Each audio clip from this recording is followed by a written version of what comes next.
Hello viewers. Halo guys, balik lagi sama gue, Rifki Hadian. Nah, di video gue yang sebelumnya, banyak banget yang nanya, Kak, mendingan belajar TPS dulu atau TKA? Atau, Kak, tahun ini ada TKA nggak? Pertama, aku mau bilang, aku bukan panitianya, aku nggak tahu akan ada TKA atau enggak, cuman menurut aku, opini aku pribadi akan ada TKA di tahun 2021.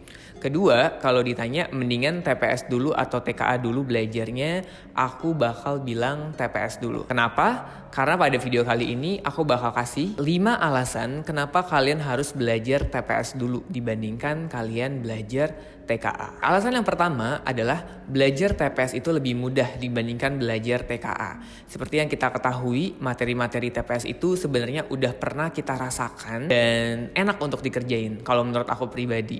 Jadi kalau ditanya lebih seneng ngerjain soal TPS atau TKA, aku lebih seneng ngerjain soal TPS. Kedua, ternyata bobot TPS itu lebih besar dibandingkan bobot TKA. Jadi kalau teman-teman belum tahu, di UTBK itu ada yang namanya pembobotan. Ada satu universitas tahun 2019 yang mengatakan bahwa bobot TPS-nya itu 60% dibandingkan 40%. Walaupun cuma Unpad yang bilang seperti itu, cuman setelah aku wawancara mengenai skor hasil UTBK tahun 2019 di semua jurusan di UI dan di ITB sebagiannya, banyak pun yang bilang TPS-nya harus besar. Sehingga kalau kalian belajar TPS lebih awal, kalian punya bobot yang lebih besar, kemungkinan peluang kalian untuk lulus juga akan lebih tinggi dibandingkan kalian TKA-nya yang lebih tinggi atau belajar TKA dulu. Ketiga, ternyata materi-materi yang ada di PS ini lebih bisa memprediksi keberhasilan kalian di perguruan tinggi negeri dibandingkan TKA-nya. Dan hal itu pun juga disampaikan oleh panitia UTBK-nya atau pihak LTMPT-nya. Kenapa sih bisa lebih memprediksi? Karena menurut aku hal-hal yang diujikan di TPS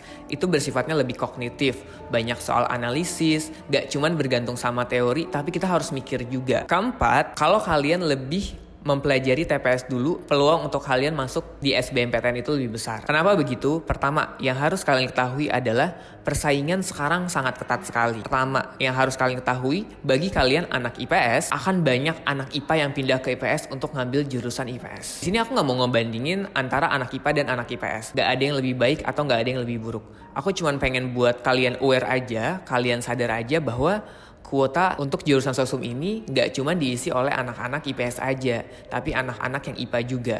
Nah, karena aku kerja di bimbel juga, banyak aku lihat anak-anak IPS yang kemampuan IPS-nya bagus, tapi kemampuan TPS-nya kurang bagus.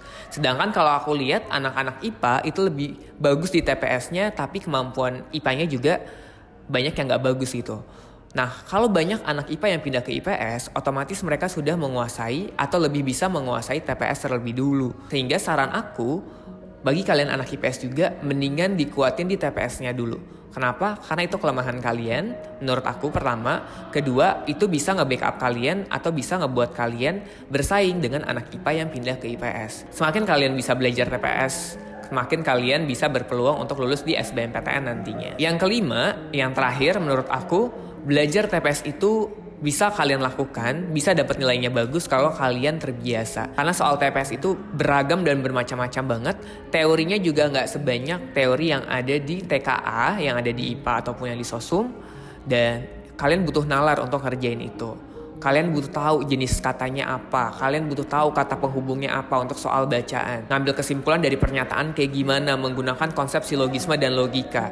Sehingga harus banyak latihan, harus bisa dan terbiasa. Itu aja dari aku di video kali ini. Aku harap kalian enjoy dan bisa mulai belajar TPS. Karena seperti yang kita ketahui, kayak Oktober tuh tinggal seminggu lebih lagi. Jadi manfaatin waktu karena UTBK itu semakin dekat setiap harinya. Thank you banget udah nonton video ini. Hope you enjoyed dengan videonya. Dan sampai jumpa di video-video aku yang selanjutnya ya.